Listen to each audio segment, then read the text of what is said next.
So guys, अगर हम पानी से इलेक्ट्रिसिटी जनरेट करना शुरू कर दें फिर तो सारी टेंशन ही खत्म। हमें कोल की जरूरत नहीं पड़ेगी, हमें कोई भी क्रूड प्रोडक्ट की जरूरत नहीं पड़ेगी, हमें सोलर एनर्जी की जरूरत नहीं पड़ेगी, विंड एनर्जी की जरूरत नहीं पड़ेगी, इवन हमें यूरेनियम की शायद जरूरत ना पड़े। तो अगर ये पॉसिबल हो जाए फिर तो सारी टेंशन ही खत्म।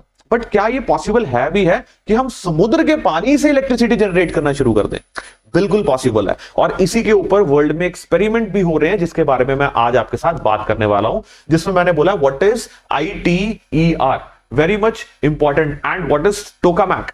टोकामैक एंड ITER प्रोजेक्ट के बारे में आज वीडियो में बात करेंगे। बट इससे पहले दो चीजें आपको पता होनी चाहिए कि ये पॉसिबल कैसा है, तभी आपको ये वीडियो समझ आएगी। तो दो कॉन्सेप्ट, एक है न्यूक्लियर फिजन और दूसरा है न्यूक्लियर फ्यूजन। फिजन में क्या होता है, हम दो चीजों को अलग कर रहे हैं, उसके टुकड़े कर रहे हैं। फॉर एग्जांपल यूरेनियम के टुकड़े की, and then energy is being released, इसको बोलते हैं फिजन। फिजन का एग्जांपल मैं आपको दूं हिरोशिमा एंड नागासाकी के ऊपर जो बॉम्ब अटैक हुआ था, एटम बॉम्ब जो फेंके गए थे, वो न्यूक्लियर फिजन टेक्नोलॉजी से ही बने थे। एंड अगर मैं फ्यूजन का एग्जांपल दूं आपको, तो आप किसी भी स्टार का एग्जांपल ले सकते हैं, आप सन का एग्जांपल ले सकते हैं, जो कितनी एनर्जी रिलीज कर रहा है वो फ्यूजन ही तो हो रहा है। This process is nuclear fusion. Fusion में क्या हो रहा है, फ्यूजन में दो ऑब्जेक्ट्स, एग्जांपल के तौर पे समझा रहा हूं, दो ऑब्जेक्ट्स को कंबाइन किया जा रहा है, दो मॉलिक्यूल्स, दो एटम्स, दो आइसोटोप्स को क्या किया जा रहा है, कंबाइन किया जा रहा है। अब दोनों का इंडिविजुअल वेट तो बहुत होगा, लेकिन अगर दोनों को कंबाइन कर रहे हैं उनका वेट कम हो रहा है। आइडियली तो अगर मैं दो ऑब्जेक्ट्स को कंबाइन करता हूं तो उसका वेट बढ़ना चाहिए ना। सपोज मैंने ये ग्लास लिया और ये पेन, ये दोनों को मैं कंबाइन कर रहा हूं, तो भार बढ़ेगा कि कम होगा? ऑब्वियसली बढ़ेगा। लेकिन न्यूक्लियर फ्यूजन में ऐसा नहीं होता है। न्यूक्लियर फ्यूजन में इन दोनों के कंबाइन होने से भार कम हो जाएगा। अब आप कहेंगे सर फिर भार गया कहां? उड़ गया, बिल्कुल उड़ गया। कहां उड़ गया? वो एनर्जी बन गया। यही तो न्यूक्लियर फ्यूजन है। अब आइंस्टाइन भी तो बोलता था ना, E is equal to mc²। उसका मतलब क्या था? उसका कहने का मतलब यही था कि इस टेक्नोलॉजी में हम क्या कर सकते हैं, what we can do, we can combine the isotopes को कंबाइन करके, दो ऑब्जेक्ट्स को कंबाइन करके हम उनके मास को एनर्जी में कन्वर्ट कर सकते हैं। एंड इसी प्रोसेस को मैं आपको क्या समझा रहा हूं, दिस इज न्यूक्लियर फ्यूजन। अब समुद्र के पानी से इसका क्या लेना देना? ये इसलिए लेना देना है क्योंकि हम हाइड्रोजन के आइसोटोप्स की बात कर रहे हैं, या फिर कह लीजिए हाइड्रोजन से मिलती जुलती चीजों की बात कर रहे हैं, या हाइड्रोजन के हिस्सों की बात कर रहे हैं। तो जब हाइड्रोजन के दो isotopes, for example deuterium and tritium, इन दोनों आइसोटोप्स को हम क्या कर रहे हैं, कंबाइन कर रहे हैं। कंबाइन करने पर क्या हो रहा है, एनर्जी इज बीइंग रिलीज्ड। इनका वेट तो हल्का हो जाएगा, और जो वेट गया है इनका कहां गया, वो एनर्जी में कन्वर्ट हो गया। अब जब ये एनर्जी में कन्वर्ट हो गया, इसके द्वारा हम क्या कर सकते हैं, इलेक्ट्रिसिटी प्रोड्यूस कर सकते हैं।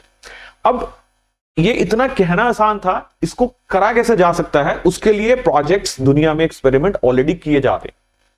उसी में से एक प्रोजेक्ट है जिसको हम क्या बोलते हैं, टोकामैक। Very important. वाई इसका नाम टोकामैक क्यों है? क्योंकि एक रशियन साइंटिस्ट ने, फिजिसिस्ट ने इसको डेवलप किया, इस टेक्नोलॉजी के बारे में सोचा, and this is abbreviation of something, tokamak. तो उस एब्रीवेशन में हमें जाने की जरूरत नहीं है, वी जस्ट नीड टू सी ये टोकामैक है क्या। सो ये एक डिवाइस है। क्या डिवाइस है, कैसा डिवाइस है, जो न्यूक्लियर फ्यूजन में हेल्प कर रहा है, या फिर न्यूक्लियर फ्यूजन के ऊपर फर्दर और एक्सपेरिमेंट्स कर रहा है, जनरेट करने की कोशिश कर रहा है एनर्जी को।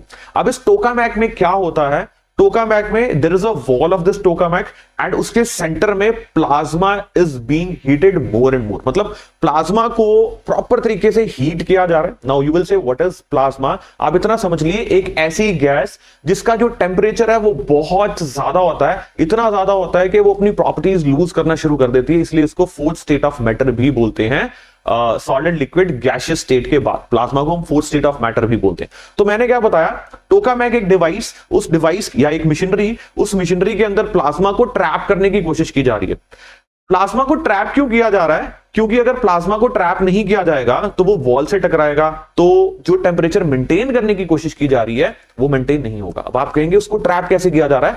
मैग्नेटिक फील्ड के द्वारा। सो आसपास उसके मैग्नेटिक फील्ड क्रिएट किया जाता है, एंड क्रिएट करके उसको कन्फाइन करने की कोशिश की जाती है कि यहां से ये बाहर ना निकले, टेम्परेचर मेंटेन किया जाता है। अब उसके बीच में हम किसको यूज कर रहे हैं, हाइड्रोजन एलिमेंट के आइसोटोप्स को ही तो यूज कर रहे हैं, ड्यूट्रियम एंड ट्रिटियम। इन दोनों के इस्तेमाल से, इन दोनों के फ्यूजन से energy is being released and that is what I am telling you कि वहां पर हम क्या कर सकते हैं, फिर देयर आफ्टर इलेक्ट्रिसिटी प्रोड्यूस कर सकते हैं।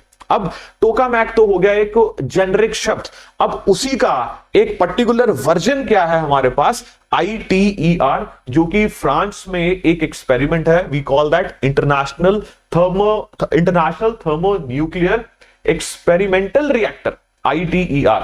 अब इसके कह लीजिए जो 7 देश थे जिन्होंने बहुत दिलचस्पी लेके इस एक्सपेरिमेंट को करने की बात की थी, उसमें से इंडिया उसका एक हिस्सा था। राइट नाउ 33 मेंबर्स हैं। अब आपको ये वीडियो समझ आएगी, सारी आपको अच्छे से समझ आएगी, and what it is, and it is very much important for your prelims, it is very much important for your science and tech, it is very much important for your mains exam also, it is very much important for the evolving technologies also. आपको पता है सन में भी fusion होता है, stars में भी fusion होता है। ये एक टेक्निक है, ये एक टेक्नोलॉजी है जो आने वाले समय में बहुत कुछ कर सकती है। देखिए कैसे दुनिया बदल रही है, कैसे दुनिया चेंज हो रही है, और कोई नई इन्वेंशंस नहीं हो रही है, इसको मैं तो डिस्कवरीज बोलूंगा, because they are already existing. हम इसके ऊपर और रिफाइन करते जा रहे हैं अपनी नॉलेज को।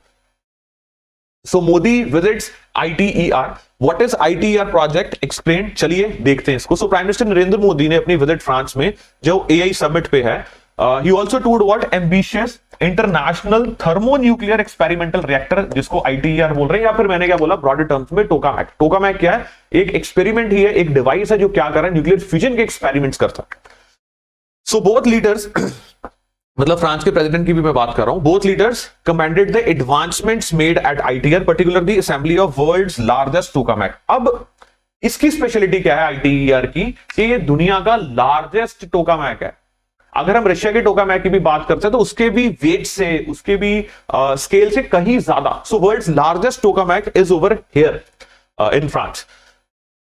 सो की टेकअवेज क्या है, ITER is international collaborative project aimed क्या है, building the world's largest magnetic fusion device, world's largest magnetic fusion device. So fusion device ही तो है, क्योंकि न्यूक्लियर फ्यूजन टेक्नोलॉजी की डेवलपमेंट के बारे में बात हो रही है, and this is largest magnetic fusion device. Magnetic क्यों, क्योंकि मैग्नेट जो है, मैग्नेटिक फील्ड जो है वो ट्रैप कर रहा है या वो कन्फाइन कर रहा है प्लाज्मा को। I have already discuss this with you, right. So अच्छा, एक और चीज, ये क्यों कर रहे हैं हम, क्योंकि इससे हमें फिर कोई कार्बन एमिशन की टेंशन नहीं रहेगी, इसमें कोई भी रेडियो एक्टिव वेस्ट नहीं होगा, इसमें कोई भी पॉल्यूशन नहीं होगा। So clean energy, green energy, this is the point.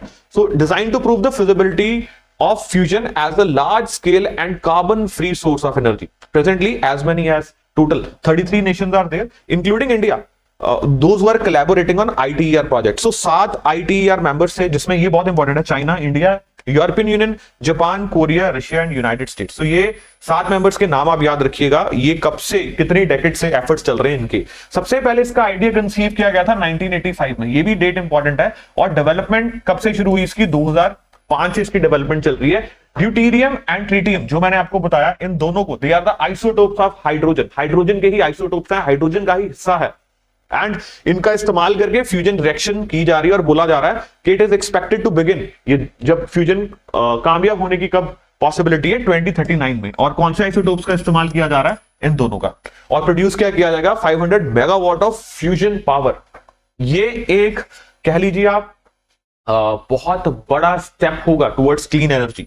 ITER would not be converting, देखो ITER का काम ये नहीं है कि उसको आउटपुट हीट को एनर्जी, आई मीन टू से हीट एनर्जी को उसको इलेक्ट्रिसिटी में प्रोड्यूस करना है, बट उसको इतना बताना है कि ये पॉसिबल है, हो सकता है। वो जनरेट नहीं करेगा, लेकिन वो बताएगा कि जनरेट क्या हो सकता है, हो सकती है। So it is its success क्या है, it is expected to pave the way for other machines to start using fusion energy as regular source of energy. So I hope यहां तक आपको चीजें क्लियर होगी। सिग्निफिकेंस देखते हैं। फ्यूजन जो है, it is regarded as the future of energy, that is right, promising to free the world from the ongoing search for increasingly efficient energy sources. Thermal power plant से हम solar power plants पर क्यों गए, हम wind energy की तरफ क्यों गए, क्योंकि हम चाह रहे थे रिन्यूएबल एनर्जी की तरफ जाना। हमारी दौड़ है कि हमें इंक्रीजिंगली एफिशिएंट एनर्जी सोर्सेस पर जाना है, जहां पर हमें एमिशंस ना मिले। अब उस एमिशन ना मिलने की दौड़ में ये जो है, ये फ्यूचर एनर्जी है। A very small amount of raw material, deuterium and tritium nuclei to start with, can produce very large amount of energy in clean manner. It is also being seen as an answer to the problem of climate change because it produces zero emissions. Hence, ITER, the largest fusion reactor, holds immense significance. I hope it is clear. So, जो चीजें मैं बता चुका हूं, वही सारी लिखी हुई हैं यहां पर। अब आप कहेंगे मुझे ये नहीं समझ आ रहा सर, ड्यूट्रियम और ट्रिटियम क्या चीज है। तो मैंने आपको बोला आप पानी लीजिए, पानी में से आपको क्या मिल जाएगा, ड्यूट्रियम एंड ट्रिटियम उसी में है। I hope it is clear. So tokamak एक एक्सपेरिमेंटल मशीन है, तो ITER भी क्या है, it's a tokamak only. So what is tokamak, it's an experimental machine device to control what, energy of fusion. अब एक चीज देखिए ना, टोकामैक की एक खास बात क्या है कि कंट्रोल्ड मैनर में ये क्या कर रहा है, न्यूक्लियर एनर्जी का इस्तेमाल किया जा रहा है, न्यूक्लियर फ्यूजन टेक्नोलॉजी का इस्तेमाल किया जा रहा है कंट्रोल्ड मैनर में। अगर ये कंट्रोल्ड मैनर में ना किया जाए तो डिस्ट्रक्शन हो सकती है, अगर कंट्रोल्ड मैनर में किया जाए फिर एनर्जी प्रोड्यूस हो सकती है। तो कंट्रोल्ड मैनर में इसको करना इज व्हाट टोकामैक का काम, एंड दैट इज उसका स्पेसिफिक वर्जन क्या है, ITER। टोकामैक के ऊपर, डिवाइस के ऊपर तो पूरी दुनिया काम कर रही होगी, मतलब पूरी दुनिया कर ही रही है ऑलरेडी, जैसे रशिया, मतलब I mean to say powerful nation, they are already working tokamak. But tokamak का सबसे बड़ा वर्जन कहां है, दैट इज ITER, जो अभी हमने बात की। Is that clear? So inside the tokamak, the wall of the vessels क्या कर रही हैं, they are absorbing the energy created through the fusion of atoms. Like a conventional power plant, a fusion power plant will use this heat to produce steam and then electricity by way of turbines and the generators. That is fine. फिर वो अगले का project है, आई mean to से अगला project है कि कैसे इसको इलेक्ट्रिसिटी जनरेट करना है। पर पहले आपको टर्बाइंस को मूव करवाने के लिए, जनरेट करने के लिए इलेक्ट्रिसिटी एनर्जी तो चाहिए। वो एनर्जी कैसे आ रही है, न्यूक्लियर फ्यूजन से। एंड फ्यूजन में कौन से दो एटम्स के बारे में जिक्र हो रहा है, वो मैंने आपको बताया, आइसोटोप्स ऑफ द हाइड्रोजन। अब उसी का एक्सपेरिमेंट क्या है, टोकामैक। एंड वर्ल्ड का लार्जेस्ट टोकामैक कहां है, ITER। I hope it is clear guys, और ये आपको समझ आ गया। तो और लेके आता रहूंगा ऐसी वीडियोस आपके लिए, बने रहिएगा, बड़ी इंपॉर्टेंट चीजें मैं डिस्कस करता हूं आपके साथ। Thank you very much.